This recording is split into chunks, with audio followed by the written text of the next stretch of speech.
Monday Ramble. Hi everybody, Tumble here from Sun Racing. Welcome to the latest Monday review with Steve Mullin, aka Templegate, to discuss the weekend action which we had, of course, the Celebration Mile, the Ladbroke Celebration Mile, I should say, won by Century Dream in quite impressive fashion. Steve, how much of an impact do you think the ground had on his victory, or do you think he was simply the best horse on the day? Yeah, both really. I mean, he obviously was a cut above the others, but the ground did have its say. Looking at the times of all the races, I'm not sure it was bottomless. I know it was a bit difficult, but I don't think it was quite as bad as made out. But I mean, he just used his class, didn't he? I mean, when you look at Sabuska, poor old Sabuska second again, albeit a distant one, that could possibly make you question whether this was a top class Group 2 or not. But I think Century Dream proved that he's a Group 2 horse with such an easy win. Maybe he's a Group 1.5 horse, if you know what I mean. So he'll have penalties now, won't he, at Group 2 level. So he may have to go up to Group 1, where he may just come up a bit short. I notice he's entered that Leopardstown in a couple of weeks in a Group 2. Could get a bit of cut in it there as well. So that could be his next target. But I think he won fair and square, didn't he? He did indeed. What do you think of Regal Reality? He was quite well back for that race, having had a first-time visor at Salisbury. Do you think he's just a bit erratic, or do you think that visor just didn't work for a second time? Well, there was a combination of things, really. If you look at his form, he's not won beyond Group 3 level, so maybe it was asking a bit much in this race. And also, he was in front a long way out, wasn't he? And it was, although I'm saying it wasn't like, bottomless ground, it was still testing, and maybe, if you look at his best form, it's all been on quicker, hasn't it? So I wouldn't write him off just yet, but I think maybe he needs to take a drop down in grade again, maybe to get his head back in front. Yeah, I would definitely agree with that. And we also have the March Stakes on Saturday, which featured Subjectivist taking on Cabaletta in what looked before the race as a bit of a match. And although it did turn out to be with the first two a long way clear, Subjectivist did finish 15 lengths in front of Cabaletta. It was a pretty impressive performance, but in my opinion, it was very much down to the soft ground and him getting an easy lead. And what do you make of this? And if he does go for the St. Ledger, which looks relatively likely now, do you think he'd have a chance in that? I think he'd have an each-way chance if that's not a cop-out. I mean, that was an impressive win. I mean, what you'd kind of worry about with him with the Ledger in mind, on the negative side, is that his two best runs have been at Goodwood, which is obviously very different to Doncaster. But if you look at his breeding, he's very closely related to Sir Ron Priestley, who went close in the Ledger. And he definitely stays. We could well get some cut in the ground on Town Moor in a couple of weeks. And I think the offers around 14, 16 to 1, I think, are pretty fair for what he did. I don't think that was a top end Group 3. Obviously, the ground scared a lot of them off. But we know he stays. He's tough. He's bred for the Ledger.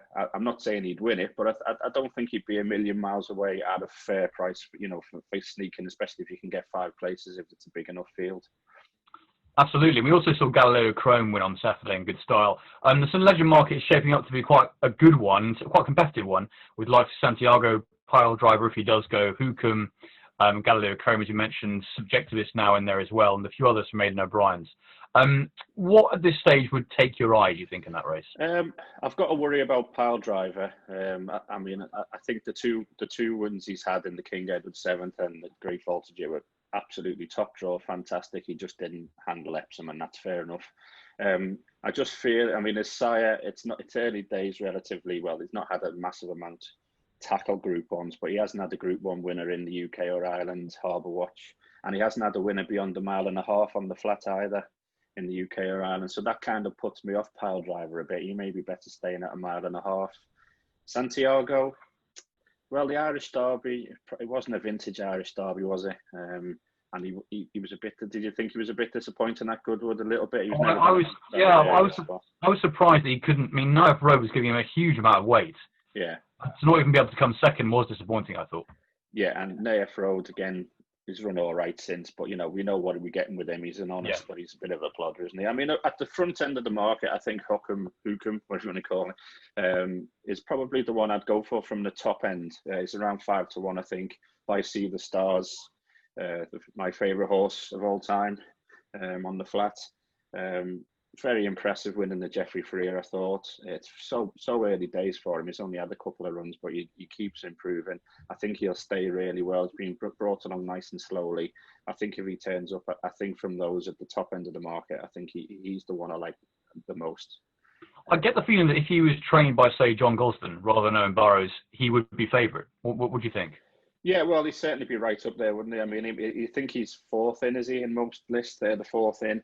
And I don't think it'll change much between now and then, really, because obviously Aidan O'Brien's going to have Santiago. I mean, he may even put Serpentine in there, mightn't he? We don't really know what's happening there.